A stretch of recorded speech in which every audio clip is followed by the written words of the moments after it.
from a Roman oil lamp to the secrets of a lost civilization.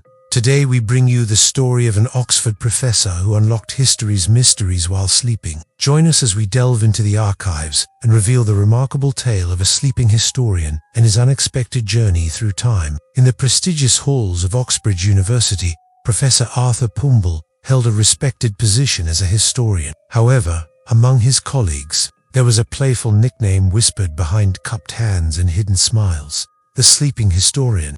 Arthur wasn't lazy nor disinterested. He was consumed by a deep passion for history that bordered on obsession. He could decipher the cryptic tales held within ancient Sumerian cuneiform tablets, yet struggled to stay awake during faculty meetings. For Arthur, the annals of the past were a more captivating realm than the mundane present, and while he cherished the tangible remnants of bygone eras, the echo of history resonated more profoundly within him. One day, a wooden crate arrived at his office. Its label indicated it was from a recent dig at Hadrian's Wall, a relic of the Roman Empire's northern frontier. More specifically, it contained miscellaneous finds from the excavation site. This wasn't the first shipment to arrive, but something about this particular crate seemed intriguing. The other boxes had contained coins, broken pottery, and occasional weapons, but this one promised a mystery. As he delved into the box, Arthur discovered fragments of ceramic, shards of glass, and more broken pottery.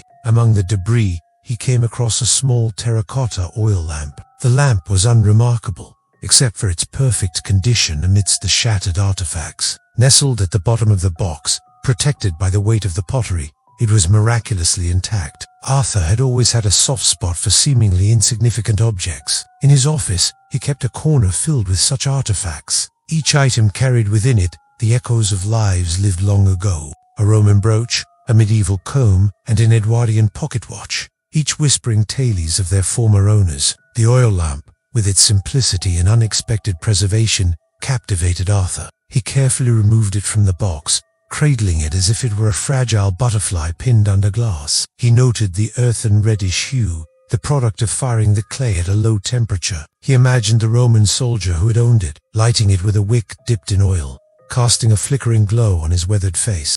Later that evening, Arthur was preparing for a lecture on the social impact of Roman pottery, but his thoughts kept returning to the oil lamp. Instead of lecturing, he found himself examining the lamp, tracing its worn surface with his fingertips. Suddenly, he noticed a faint blemish on the base, a chipped fragment concealed by years of grime. As he cleaned it, revealing the reddish clay beneath, he saw an array of markings. They weren't words, but symbols, a series of dots and lines meticulously etched onto the clay.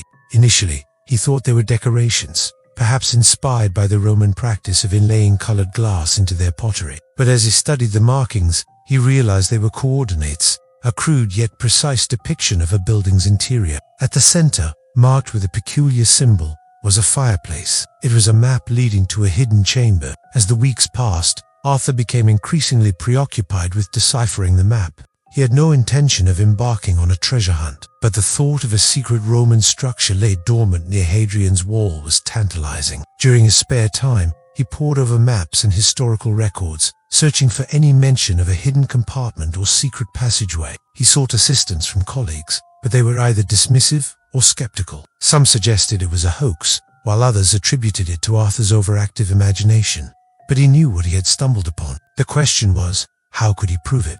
Undeterred, Arthur took matters into his own hands. With financial support from the university, he traveled to the Hadrian's Wall dig site. Guided by the map and armed with a metal detector, he walked the rugged terrain, retracing the steps of Roman soldiers from 2 millennia past. As he stood before the remains of a fort, his gaze fell upon a section of wall that seemed out of place. It was subtly different from the surrounding stones. With renewed determination, he examined the stones more closely, noticing a small hole concealed by vegetation. Could this be the entrance to the hidden chamber? He cleared the foliage, revealing a dark opening.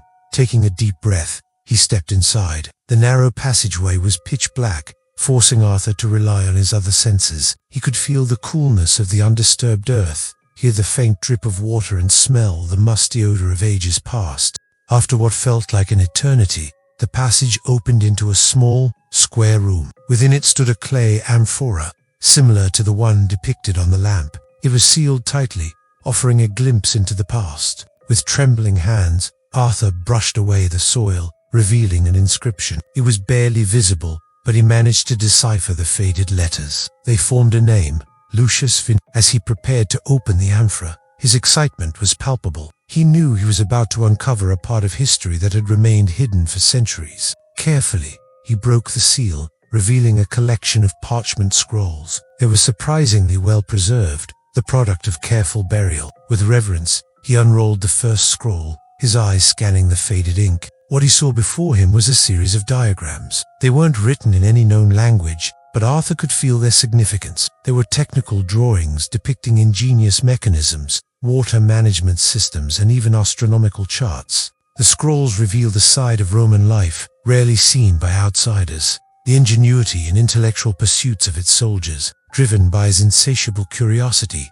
Arthur delved into the rest of the scrolls. He discovered writings detailing advanced agricultural techniques, suggesting a level of sophistication that challenged conventional historical narratives. There were also philosophical treatises advocating for peace and understanding, a stark contrast to the empire's reputation for conquest and dominance. As he read, he realized he wasn't just uncovering lost knowledge, he was piecing together the life story of Lucius Vindex. Through his writings, Arthur learned of his hopes, his fears, and his contributions to the world. His discovery sent ripples of excitement through the academic community. Historians and archaeologists eagerly awaited the publication of his findings, eager to rewrite history based on the insights gleaned from the scrolls. Arthur, once known as the eccentric historian who dozed through lectures, now found himself at the center of attention. Conferences were held, debates sparked, and new theories proposed, all because of the scrolls found by a man who dared to follow his passion. Yet for Arthur,